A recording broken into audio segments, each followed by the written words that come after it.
podcast, aiming to spread awareness on mental health by sharing the real-life stories of those who've experienced it firsthand. We're good. Great. Mr. Ronald McPhee is here today. How are you? How's it going, man? Great, thank you. Thank you for having me. Thank you for being here, man. Yeah, that's great. Things are well?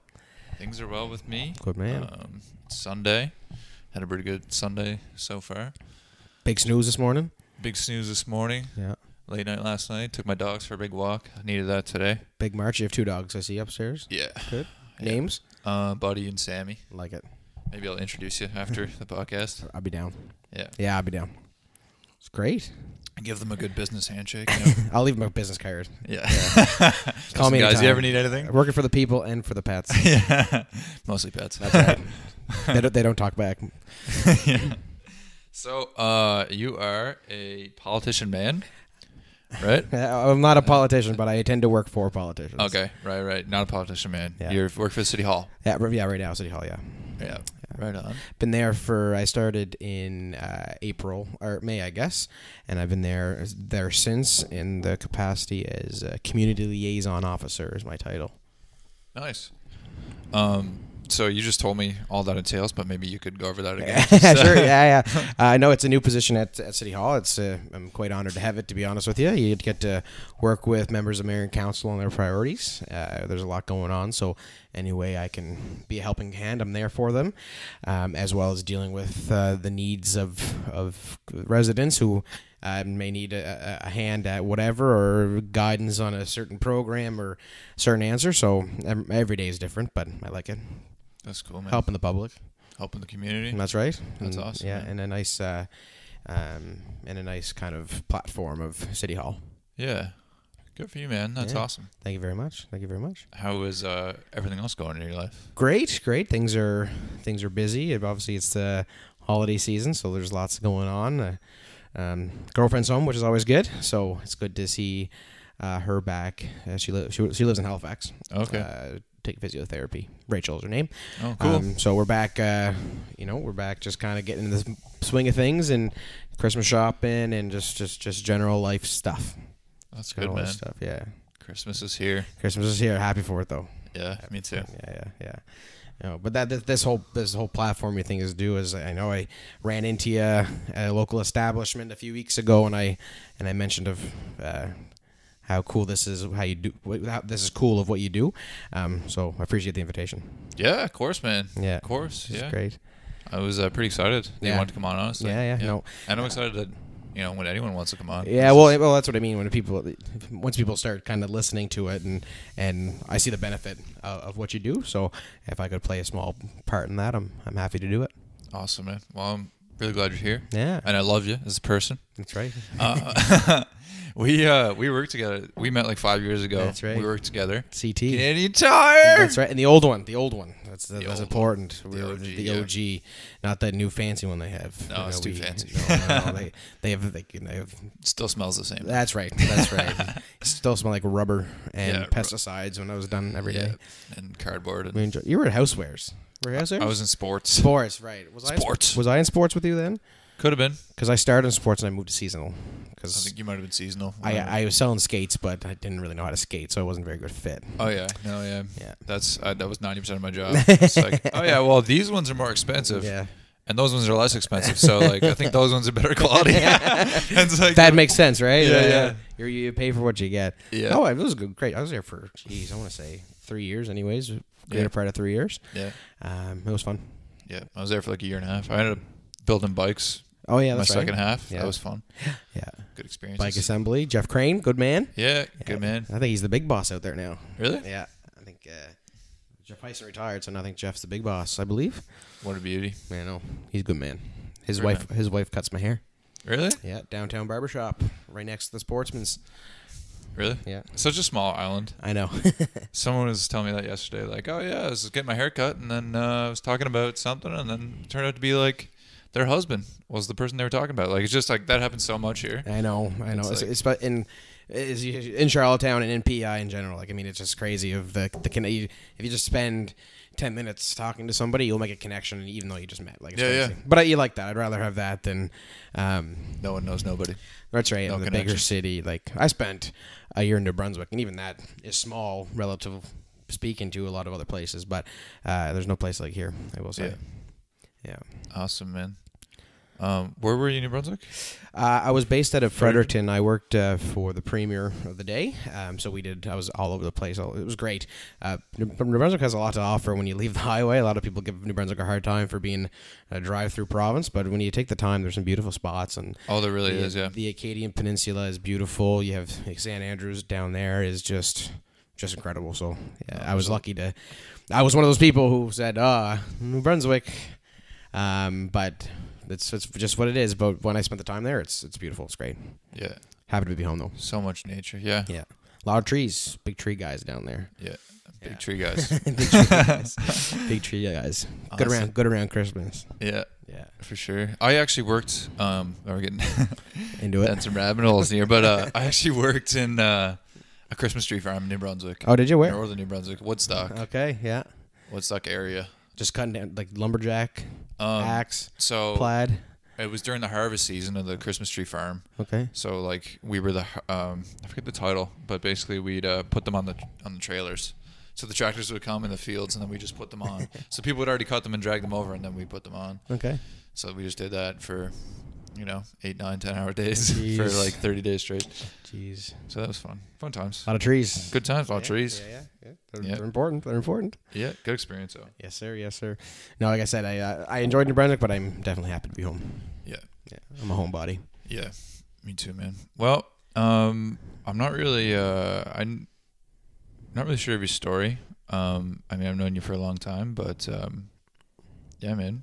You can just jump into it if you want. Sure. And I've been thinking the past 2 weeks, or when we kind of had the initial conversation of it, if I did come on, what I would talk about, and I think it's just, and I don't even think I still know what I want to talk about, because I don't know exactly what my story is unique compared to somebody else. I mean, relatively speaking, things are good. But I think what's most important for me, and when I talk to people about this, is everybody has mental health. Everybody has mental health, whether it's positive or negative. And we all have ups and downs, and they all have different severities. So for my piece, my story is a pretty simple one. I come from a diverse home, with, I love my family. But I just had its challenges kind of growing up, and I went through the motions of being that preteen, angsty, all that other stuff, and one would say, well, Ronnie, you're an outgoing guy, and you seem to always be, with it all, but that doesn't necessarily, everyone's perfect all the time. So for me, growing up in that kind of, I want to say, diverse home, a lot of battles back and forth, it really took a toll on me growing up, and there's severe mental health issues within my family right through. So I just assumed that I had to fall back. There's a point in time in my life I thought that that wasn't going to be me. I had to stick with the challenges that my other family members were having, but thankfully I didn't. Thankfully I kind of worked through that. I mean, starting, I don't know, in late elementary, junior high, my parents were really never together. A lot of battles back and forth, and being that child who was kind of in the middle of things, and I love my parents, don't get me wrong, that has had its challenges, and I probably at the time I didn't know how to cope with it the best way, but later on in life, as things went on, I learned to do it, and I did it. And not a lot of people know this. I spent time in the hospital for my mental health issues a long time ago, but all of this to say now is that things are going pretty well, but it was tough, and you really have to work for it, and how people cope and how people thrive and survive all these challenges. Everyone has a different way of doing it, and I think it took me longer than I would hope to find my way of doing things, to kind of put things back in perspective and put your best foot forward, and a lot of that's helping people. My story is upsetting to me, or I found it was challenging, but I like to take a couple steps back, look at top-down approach, and kind of see, like, there's people a hell of a lot worse off than I ever was. So if I could remedy any challenges I had by remedying someone else's challenges. That's kind of where I kind of came to find my path forward on a lot of that stuff. Right. Just of that being young and, if anxiety and anxious and all these other things. But I've mostly grown out of that. We all revert back to it. I mean, I everyone has their days. Yeah.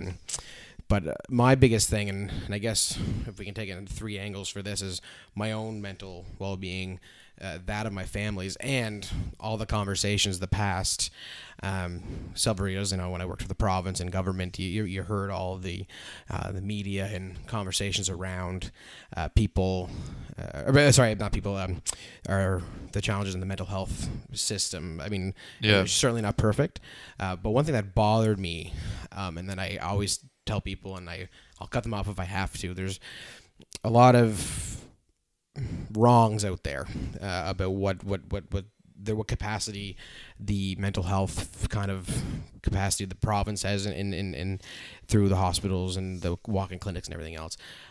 What I hate is people on social media and having discussions or whatever saying, well, there's no help, don't even try. That's just a lie. I mean, it might not take right away, but I know they've made a lot of strains, and I think it does more harm than good. I'm not sure if you could agree with that. When people say, well, there's no help out there, we need more resources, don't even try. I think that you're not doing a service to somebody who's having a challenge. Not at all, man. Yeah. Don't even try. You never know what that's something that a position someone could be in. Like, you could save someone's life by telling them, go to the hospital, like, you need it right now. And there's all kinds of, I'm sure you'll get into this, but there's all kinds of alternative routes, even if it's not necessarily like the mainstream as like health PEI you would go through for like counseling and stuff like that for first. Yeah, just through the health department and stuff like that. And that was the biggest thing that would just bother me to no end, is that it's just a tremendous disservice. There's people out there who would say, and probably in their own way, and I think not to discredit them or take away what they were trying to do. They were trying to be an advocate and move forward on a lot of things, but in a way that I think there was a hindrance there when people say, well, there's no resources. Well, there is. Just go try. And I've found like a lot of people who in my career, the past 5 years working in that public sector type jobs, you work for the public, you take phone calls every day from people who, if it's an employment issue, if it's a making ends meet issue, if it's health issues or whatever the case may be, you really got to make sure you can do whatever you can to point them in the right direction. So that was probably the biggest thing. The one thing I want to talk about today, and I think I just kind of said it, is people who are facing challenges, who just need a step up in the right direction. There is resources out there for you. Yeah. And there's all kinds of alternatives too that people might not be aware of, not necessarily just like the health PEI. Tanya Nicole, a past guest, actually sent me a list recently, so I'm going to share that probably soon, like this week. Yeah, good. On the page, so I'll have a list there. And there's so many unique ways. I mean, it's not like people think like, oh, this person is having an issue, they need to go see a shrink, or they just need to get medicated, or whatever the case may be. Like, that's like the quick and dirty. But there's not. People have a wide variety of ways to dealing with things and moving forward with things. And I think there's a lot out there. So if the first kind of thing doesn't work for you, try something different, try something new. And I know that's easier said than done, of course. I know a lot of people who are having challenges in my own kind of circle and myself. I knew it was a dead end or whatever the case may be, but just having that little bit of strength will take you a long way to move forward. Yeah, I think that's important too. And we talked about this just on the last podcast. Was just like navigating through all that stuff. Maybe where that's somewhere that anger comes out, right? It's like you're so mentally sick or in a bad place that it's like just hard enough to survive, and then let alone like you gotta try to navigate, like try to figure out, okay, how do I get help, and like what's good for me, and like what's even going on with me, you know? Like there's just like can be so confusing. So yeah, I think that's that's good advice, and just try to find that strength to just keep going, keep trying to find something, some help that's gonna help. Yeah. like I said, it goes into, there's several ways to do it, and there's several different, it's fascinating, really, to know how different people kind of cope with things, or the resources that are there. Like the mental health, like walk-in clinics, I think are pretty good concept. I just feel like for the longest time, getting help was distant. It was far away. It wasn't accessible. But I think these walk-in clinics that have been doing fairly well, from my understanding, it basically made it as accessible as going in with the flu or whatever the case may be. I'm not saying they're comparable by any stretch of the imagination, but just to have the access. Their access is key, especially and through the school system and everything else. Right. Yeah. Do you know of alternative methods that you can think of? Not really. You just read about it, and the whole time of because I was, like I said, I would go out of my way to tell people like you can't tell them not to do it. Like, so in in the process of me cutting those people off who were doing the disservice, as I mentioned, I did the research then to say, well, try here or try there or try there. But everything's different for a lot of people. Yeah. Yeah, but nothing I can really pinpoint to, because there's so many. Right. So the main message just be keep trying, keep looking for help, keep looking for resources. Yeah. And I reach out to someone like you, right? Yeah, and no, that's the big piece, I think, is that it's way easier said than done. I mean, I think I was fortunate to have the wherewithal and the capacity to move forward from the challenges that I had, and I still do have. I really feel for the people who don't, and I get it. I get why I'm not trying to put myself in other people's shoes, but to say I'm one of the lucky ones to have that, the capacity to kind of take my best foot forward and learn and whatever the case may be. And it's, my heart goes out to those who can't, because it's real and it's stuff. And that's with family, that's with friends. Yeah. Strangers. Yeah, and support is super important in that sense too. We talked about that just in the last one with Brian. He was saying like his, I believe his sister like really took over and was like, got to the bottom of like, okay, how can I get you help like right now, kind of thing, and like it really got to. He mentioned like I couldn't have did that. I didn't have the capacity to do that, but like she like made sure he got the help they needed at that time. So if you have someone that could help, if you have support, I mean that's crucial. And like if you can do that for someone that you love and support, it's huge. That can be everything. Yeah, it can change lives. So yeah, that's how. Yeah. And for me myself, I don't think. And don't be naive about it either, to say that like I don't think anybody will ever be clear of having challenges. I know that things are going well today. There's a good chance, to be able to have that the ability to kind of brace yourself for impact, for lack of a better term. So when things do happen, like you can have that capacity. I think I've learn the tools of the trade on that sense, just because what I do is it's crazy how other people's situations impact my own. My heart just like pours a lot of the time for people who are in tough situations, just because I'm not sure if it was a way for me to forget about my own kind of. I'm not sure that's a healthy thing, but for me, I think at the end of the day was a healthy thing for me to, I was having a tough time, but they over there are having a worse time. They don't have the same resources maybe available to me. So it's always good to be able to, help navigate them, be there for them, and just kind of selfishly kind of get the good feelings out of that, or to kind of put you on the right track. Right. Yeah. No, helping others is very, very rewarding. Yeah. And just and that's the thing too. Like, I think from what you go through, from what a person goes through, they have the capacity to understand how to help someone, or like how important that could be. Like what we didn't get ourselves, a lot of times we try to give that to others. Yeah. And never judge any. You can't judge somebody's way of coping or managing or bettering themselves. It may be weird or uncomfortable or not as what you would do for yourself, but just have the appreciation that whatever they need to do, let them do it.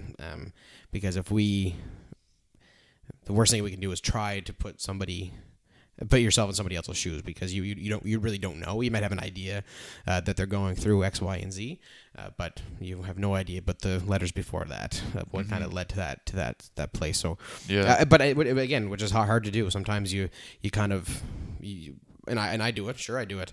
You kind of go in broad shoulder and say, "Well, do this or do that," and out of best interests, but you learn quickly that it's what's good for you may not be good for somebody else, and having that open mind to help navigate is quite important.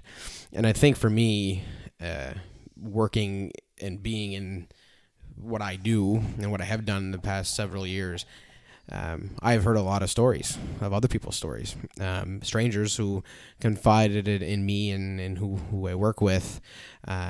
It's crazy, some of the situations that are going on out there. So that in turn takes a toll on me, because you're again putting, you're hearing the horror stories and stuff like that. So I immediately kind of fall back a step or two, and my mind will just race and race and race. But I know that I can find some way out of that kind of tilt-a-whirl in my mind by saying, okay, well, the only thing I can do here, the only thing that is in my grasp or in my power is to point them in the right direction, offering resources or guidance or just to be there. Like there's people that when I first started working in the political kind of sphere, there was a girl who reached out to us probably within the first 2 or 3 months of me being in the position I held, and today we're still friends. She's still, that's not my job anymore, but we kind of build that rapport, and we still have that. We go for coffee or whatever, that we go out and we stop in to visit, all that stuff. So you kind of build those relationships up, and she went through a lot. But when she sees me and I see her, there's connection there. An immediate connection. And unfortunately, you can't do that with everybody. That you because we get dozens of calls a day, hundreds of calls a week and a month. So I was lucky to build that. Probably to a fault, because I thought I could do that with everybody. It's just impossible, because I try to, and then you let people down. So you kind of have to take a different approach with a lot of them. But I'm really appreciative of what we accomplished together. And she went from heavy on drugs to now working at an accounting firm, all within the 4 years I spent working with her through the various programs, and from employment. She was a single mother who was probably days of her daughter being taken from her, and now she's making $20 an hour, all in a short period of time. I wish I could have done that with everybody. You can't, but there is people out there, so you just kind of have to point them to the people who can do that. Right. Yeah. Help. Whatever way you can in your means. Yeah. You don't feel pressured to share anything you don't want to, but I guess what are some of like you talked about the preteen angsty and how you kind of learn to navigate through that portion of your life and the struggles. What are kind of like some coping mechanisms that you learned, like how to cope with your situation and like how it affected you in the first place? Yeah, I think even before that piece, I think there was a period of time in my life that I didn't have any coping skills at all. I mean, I think that was that 11, 12, 13 age of coming, and I think every growing boy goes through those things, but I think it was just escalated, and I didn't do the proper things. I mean, again, I was wound up in the hospital for 2 weeks because I did revert back to self-harm and all those other things. I remember having a conversation with what I guess would have been the counselor at the time, and I was in grade 7 or 8, and they said, well, Ronnie, do you have any suicidal thoughts or whatever the case may be? Just because I did kind of lapse into a position to where I wasn't in the greatest mindset. And I said, no, God, no way at all. But what I did say, and it still sticks to me today, because I'm not even sure, I think it's, and I don't do it as much, of course, but my thoughts at that point in time weren't to, I'm going to do this, or, I just want to remove myself and everyone will be better off if I wasn't here. It just started to, like, what if I wasn't? That person who was, my teacher, for example, who was really mad at me for whatever the reason was, or my friend who was really, really mad at me, I take, I feel like I almost killed somebody when someone's mad at me. It's like that guilt feeling. It just wears on me to no end. But I came back and I said to them at the time, I was like, okay, no, for me, it was, sometimes I think about, well, what if I wasn't here? That person wouldn't have been mad, or that person wouldn't have been in the position I put them in if it's stealing their pencil, or just the small things to the larger things. It all weighed on me. And they said, well, that's kind of not the same thing. Like, I never ever once tried to take my life. Like, I know a lot of people have. But I think I did a lot of things to draw attention to the thoughts I was having. So it was never excessive, I guess. But thankfully that I had I moved on from that, because I realized there was better ways to do it, and that was, for me, helping other people. So you end up going to hospital like around 12, 13? I think so. I can't quite remember. I was in junior high anyways. What was that experience like? Pretty good, I will say. I never wanted to be in there, I think, because I know a lot of people who do go in and out or whatever. But I think I got the help I did, because again, it put me into a position to say, okay, things are tough, and I'm not trying to devalue the things I went through, or I'm not devaluing what other people go through, or giving it an increased value, I guess. But I knew that, again, the guilt in me said, well, I'm taking up a space for somebody who needs it more than I do, because I said I'm quite fortunate to have that capacity to move forward on a lot of these things, and but I think it was good. I think it was 2 weeks or something, and everyone was great, and I made friends of it all.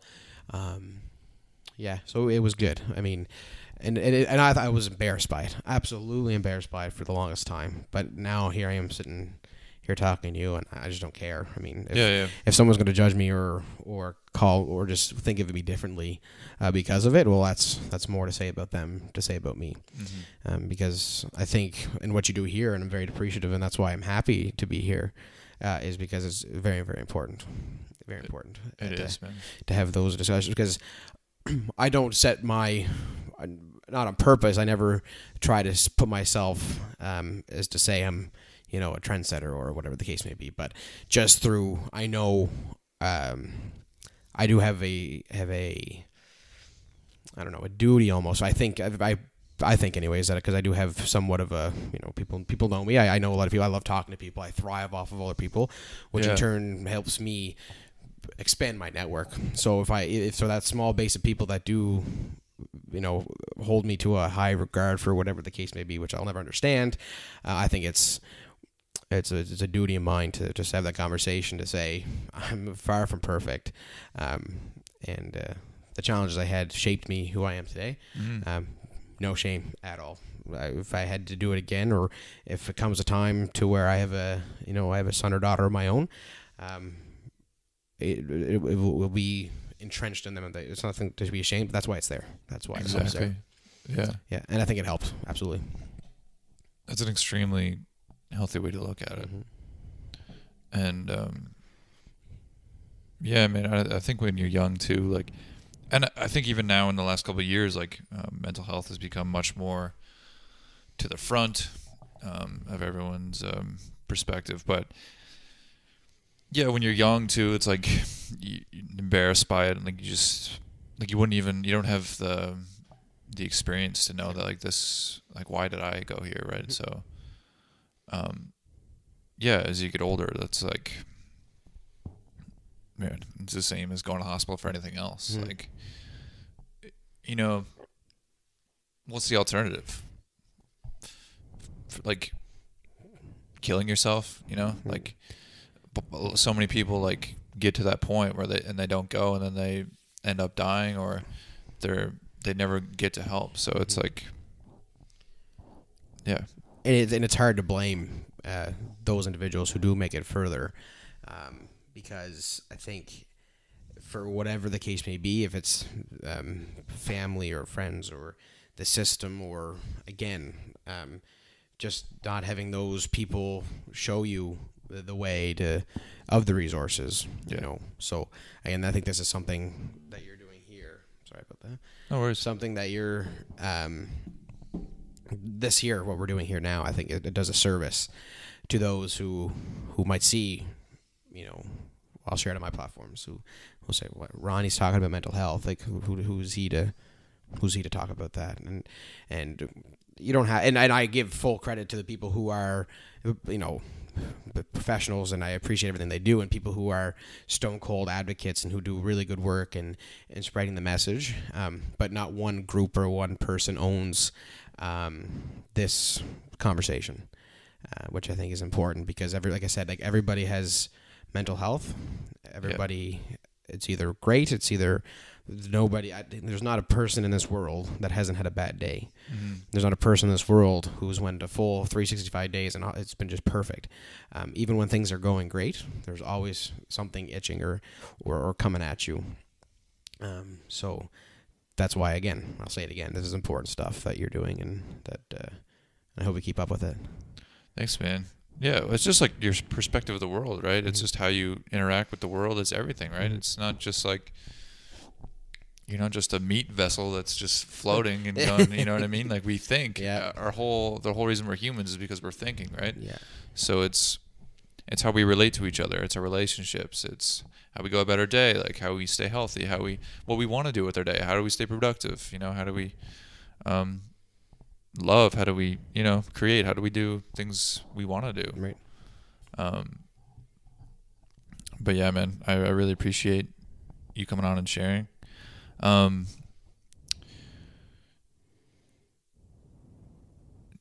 So you get out of the hospital when you're 12 or 13.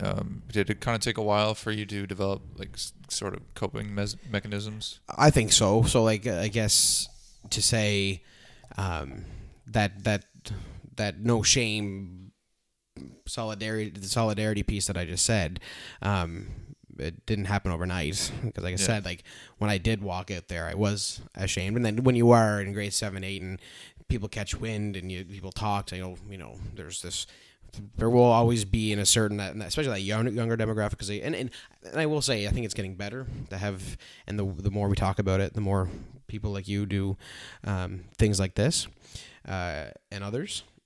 I think that at that point in time, like 2007 or 2008, whenever this was, I think that math is horribly wrong, but that's okay. That at that point in time, it was a bad thing. There was a negative content, and I was like, well, if so and so said, you know, Ronnie's a crazy guy because he was, you know, locked up for 2 weeks or whatever the case may be, I thought that was my truth. I thought that was that person was right. I mean, of course, me and everybody else in there had this kind of negative connotation to it. So I think when I started realizing that I got the help that I needed, and the people around me were getting the help they needed, whether they were receptive to it or not, like even the staff there I still remember how incredible they were to me, because I was uncomfortable. Because a lot of the people I was around, they have like that young area of Unit 9.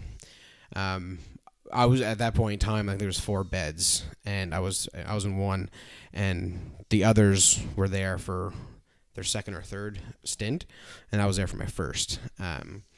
So even that put things in different perspective for me. And I said, geez, okay, as long as they're getting their help, it is what it is. But when I started realizing that I was getting the help I deserved and needed, and and that's when the coping mechanisms probably came in, because I just thought about it more critically at that. It's hard to think critically at that age about something as this. But yeah, so that's when I started. Once I realized that there was a reason why I was there. But no, Jimmy, I wasn't crazy, or whatever the case may be. So when I started realizing that it was for the good, that's when I was like, oh, okay, I got it. Right. Sure, didn't enjoy it. Like didn't get to hang out with my friends, didn't get to see my family, my brothers, for that period of time. I think the idea of going back, at that point, I was like, I just don't want to go. So I think even then, your coping mechanisms kind of form from there. That's when I started volunteering, and I volunteered at the hospital for a while, and just kind of that kind of stuff. And it was good. No, that's what I said. Yeah, that's probably when it started. Once I realized it was for the good, and I wasn't crazy, like so many people would say. Right. So did you end up like continuing counseling after that? Yep, I did for a couple years. I used to say, and for the longest time, and again, I think it was probably just me being naive. I grew out of it. I'm not that person anymore. Right. I'll always be that person. There's no changing me. I might be a bit taller and a bit less hair, but I'm the same person I was back then, for the most part. So, yeah, it was the conversations I had after were good with the councils, and I stopped going because I really didn't think I needed it, and I felt like I was wasting a resource. But I know they're there for me when I need it. Right. Yeah. So, and I know they're still there. I mean, it was just fairly recently, in the past year, anyways, I've gone back just to kind of vent and make sure all my ducks are kind of lined up. Nothing, just to, I don't even want to call it a checkup or whatever, just to say, just to kind of put things in perspective again. And the way I find the more you do that is probably the better than letting it kind of stew. Let it build up. Yeah, and just I could kind of get ahead of things. So yeah, I was lucky that way. That's awesome, man. So you kind of go in counseling, and then you start volunteering, and that helped as well, like connecting with people and helping people. Yeah, it's huge, and I would encourage anybody to do it if they can. I mean, I'm not saying if you are, you're, I hate the word suffering, but if you're going through stuff, and you have the time to do, I think it works. Give it a shot. Like, I mean, going back to our conversation when we started, that there's a lot of different ways to do it, and that's one. I encourage anyone just to kind of extend that hand a little bit, and you'll feel much better, help you put things in perspective. Not trying to devalue what you're going through, but here's just another tool for your toolbox to feel better or to get the help you need. Right. Was there anything else that kind of helped you along the way? Like I said, I thrive off other people. I have an amazing friend group, who understand, who get it, who've been through similar or the same challenges that I did. Those people there, when you start to grow up, those kind of Jimmys I talked about before, and Jimmy's not a real person, by the way. Once you kind of grow up, that kind of stuff ceases to exist, because a lot of people are more comfortable talking about it. It's real, so-and-so is going through a hard time, whatever. Yeah. Great. If I can call me if you need me. It's transformed from saying, again, this whack job or whatever the case may be, which is a term I hate, because we never know. We just don't know. But yeah, no, it kind of evolved over time. Right. Yeah. Is there anything like you kind of do? Like, I know like helping people is huge for you. Is there anything else kind of like on a daily basis, like something in my own life? I just know like I have like keeping your ducks in a row. There's things I have to do, like on a daily basis, if I can, to kind of keep my ducks in a row. And is there anything else for you? I do my best to like. That's a good question. I'm sure there is an answer to that. I'm just talking to people, just reaching out to people, having a conversation, checking up on friends that you may have not chatted with, even just saying, hey, what's up? I think all that stuff is important to me. I've started, you see, I have a couple phones here, putting my phones away at night. Yes. By the way, this guy's got 2 phones, not just one. 2, yeah. I started putting them away, leaving them downstairs or tucking them away, just because I don't need to be glued to social media and all the crappy things that are going on out there. Right. So I think that's big, just to kind of, and I don't do it every night. You revert back to your old, I want to scroll through Twitter for half an hour and read the same thing 15 times, and which is fine. Like, I don't think it's a bad thing overall, but it's quite refreshing to kind of put the phone away and just kind of be throwing the TV. If it's, reading a book that I've been reading the same book for like 3 years, I'll read a page every 6 months or something. Even all that stuff, it's all part of it. Yeah. And just doing things to, better yourself from a professional standpoint. Or I just started cooking breakfast again recently. Like, just those little things that, I was tough to get up in the mornings or whatever, just because you're tired or you had a long night the day before. But putting your kind of, having that hour in the morning actually does quite a lot for you. Instead of, I spend most of my time, just because I run a relatively busy schedule, alarm going off at, let's say, 6:30, snoozing it for an hour, and then rolling out of bed and going right to work and showing up at 2 minutes before you're supposed to be there, or 2 minutes before a meeting, or whatever the case may be. Yeah. Doing a lot of that stuff at home is good. It's helped me. I read the news at home now instead of at work. It saves half an hour. When your alarm goes off, you get up. Like, I don't snooze anymore. Yeah.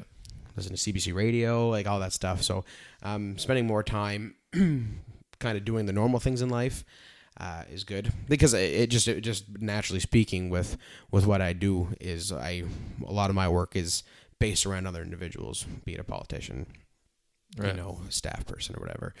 I'm a support for them, so I need to be at my best for them. So it's translated, sevenfold for me to take that extra time for myself, because if I can be the best me, it means they have a better chance of being the best them, which is kind of, you need that if you're doing the job that I do or have done. Right. Yeah, just kind of like grounding yourself. I find that too, like just taking time and like grounding yourself, opposed to like it's a big rush and then you're getting there right before and then you're jumping into stuff. And yeah, if you can really just have that time in the morning or whenever and get yourself grounded, ease into the day, and then you're just so much better off. Huge. It's huge. I mean, really, I wish I'd do more often, but I'm pretty good at it now, I guess. Yeah. Except for this morning. Pretty slow moving this morning. Yeah. Me too. Yeah. Watched the Hannah Montana movie on Disney Plus. Did you? I don't know. I reverted back to my former self. That's awesome. Shout out to Disney Plus and Hannah Montana. Yeah. Thanks to my girlfriend Rachel for paying the $9 a month for it. Shout out to Rachel. There you go. Awesome, man. Is there anything else? Any kind of advice or, I guess, things you would like to tell people that are going through struggles? I'll tell you a story. The Bell Let's Talk thing. I've kind of took it upon myself the past few years. I'm not sure if I'll do this year because it's kind of transformed. Canadian Mental Health does a crazy amount of work. I donate to them every year when I can. My mom is... so I'll just say, like, my mom... and God love her. I love her to death. She has a lot of challenges, but she's transformed herself since she's utilizing the resources from the CMHA through the Fitzroy Center and all that stuff. So shout out to them, that crew there. It's crazy how better off my mom is now compared to she was 2, 3, 4 years ago. There was a time where I didn't talk to my mom for like 3 years. Okay. Very, very little. But she's kind of back on the right track, which is great to see, and I support her in any way possible. Like Reed Burke. I'm not sure. Are you guys related? Would you guys be related? I don't think so. No. never met a Burke I'm related to here. So okay, fair enough. Yeah. So Reed Burke, he's actually Ben Burke. Remember Ben from the entire? Yeah. His father is he's the top guy there, executive director, and he's great to work with. So at the Mental Health Association. Yeah, the Mental Health Association. Cool. Yeah. So I mean, just through my own resources going to them. Through work, we deal with them all the time. But I'll just circle back. So what I've done the past few years is opened up all my lines of communication on the same Bell Let's Talk day. So yeah, you can do the texting and the retweets and all that stuff, but that only goes so far. So I throw my phone number, my Snapchat, all that stuff. Any way that you're most comfortable connecting with somebody, wide open.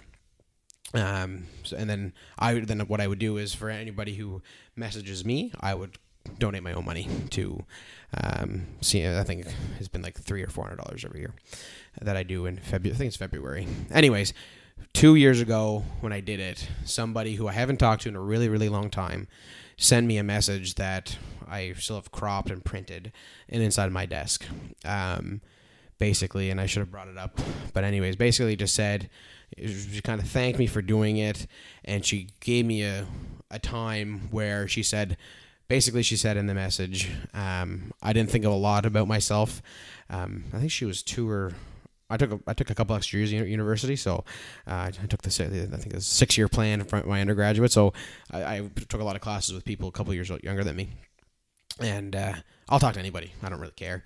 But she basically sent me a note, and she said there was a time, and I didn't remember this. I didn't even know that this actually happened. Just because I do reach out to people all the time, say hello to them when I pass them or whatever, just kind of be as personable as possible at hello, and it does go a long way. Here's the example. She said I was in she was in the darkest place she's ever been in her whole entire life. And basically she said I had just kind of taken a moment, and we had a mutual friend or whatever, just to sit down and say, hey, how you doing? What's going on? Throw a joke in or two, make them laugh a little bit. And she explained to me in a text message, I haven't talked to her in ages. She just basically said that to a time that I don't remember, and just said it really made her feel good, put her back on the right track, and kind of helped her move forward. I'll always remember that. It was something that like I said, it's still printed in my to my desk still, just so I can remind myself to say, so if I can do that for somebody else, and hopefully I have done that for somebody else, and they just haven't told me. So that's huge. I don't remember what I said, what I did, but you said there was a time that you basically just said I changed her whole outlook on things. So the more I can do that, I'm not sure what I'm going to do this year, but if I can do something to help anybody, I'm there, and I'm the most accessible, open person to talk to. So, I mean, if someone is watching this and they're saying, hey, all right, I know that guy, talk to me. Absolutely. Right. Because I know it works. Maybe we'll put your email in. Yep. For, like, your work email. Yep. Yeah. Or even like rmcphee@upei.ca. Okay. Yeah. Yeah. That's awesome, man. Yeah. Yeah, and you really don't know how much, like, those little things can impact somebody. Just saying hello, how you doing? When like someone's at their darkest, and maybe they haven't talked to some people in a while, maybe they're isolating themselves, or just whatever's going on. Just that simple gesture can change someone's. And it's not even talking about anything. Yeah. It's just saying, hey, what's up? Like your shoes, or what's up this weekend? Things are good? Great. Not? What can I do? Or just having that conversation. Like a lot of these messages that I would get are people just spamming me and, reminiscing about times that passed, or not having these deep, come to Jesus moments, or conversations. It's just the little things matter and they count. And the more you can do that, the better. Right. Yeah, that's probably it. That's awesome, man. Biggest takeaway. That's a great message. Yeah. Well, thanks again for coming on, man. Oh, this is a blast. I really appreciate it. Yeah. And I do. And yeah, man, I love you. And thanks for sharing. Thanks for helping people so much. And yeah. If anything I can do, because again, if it helps them, it's going to in turn help me. So maybe I'm doing it selfishly, but it's all good stuff. Yeah. Well,